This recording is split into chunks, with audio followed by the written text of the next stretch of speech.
अयोध्या आणि काशी या दोन ठिकाणांना लक्ष्य करण्याचा दहशतवाद्यांचा कट होता, अशी माहिती अटक केलेल्या दहशतवाद्यांच्या चौकशी दरम्यान आता समोर आलेली आहे।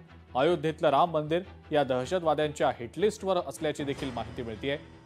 लाल किल्ल्यावर खरं तर स्फोट घडवण्याची कोणतीही योजना नव्हती, अशी माहिती सूत्रांनी दिलेली आहे। मात्र घाईघाईमध्ये हा स्फोट झाल्याची माहिती मिळतेय। रुग्णालय आणि गर्दीची ठिकाणं यांना लक्ष्य करण्याचा दहशतवाद्यांचा प्रयत्न होता, अशी माहिती मिळतेय। दहशतवादी हे खरं तर अयोध्या आणि काशीला उडवू देऊ इच्छित होते। राम मंदिर त्यांच्या हिटलिस्टवर होतं।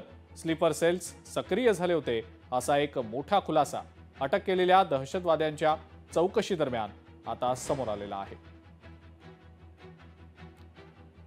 महसूल मंत्री चंद्रशेखर बावनकुळे यांनी या संदर्भात नेमकं काय म्हटलंय पाहूया। इतक्या मोठ्या प्रमाणावर जेव्हा स्फोटक बरामद झाले तेव्हा ते कुठे कुठे काय करणार होते याची माहिती आता केंद्रीय यंत्रणेला असेल, त्यामुळं योग्य वेळी त्याचं उत्तर मिळेल। पण ही गोष्ट खरी आहे की आज ज्या पद्धतीचा प्लॅन त्यांनी केला होता तो प्लॅन केंद्र सरकारने त्या ठिकाणी हुडकून लावला। लवकरच बाकी गोष्टी शेवटी हा तपास यंत्रणेचा भाग आहे। मला जे वाटतं की खूप त्या ठिकाणी जीवहानी थांबली आहे। जे आता जीव गेलाय त्यांचं तर फार मोठं नुकसान झालं आहे, ते तर भरून निघणार आहे। पण जे होणार, जे काही त्यांनी पकडलं गेलं आहे ते फार भयानक आहे।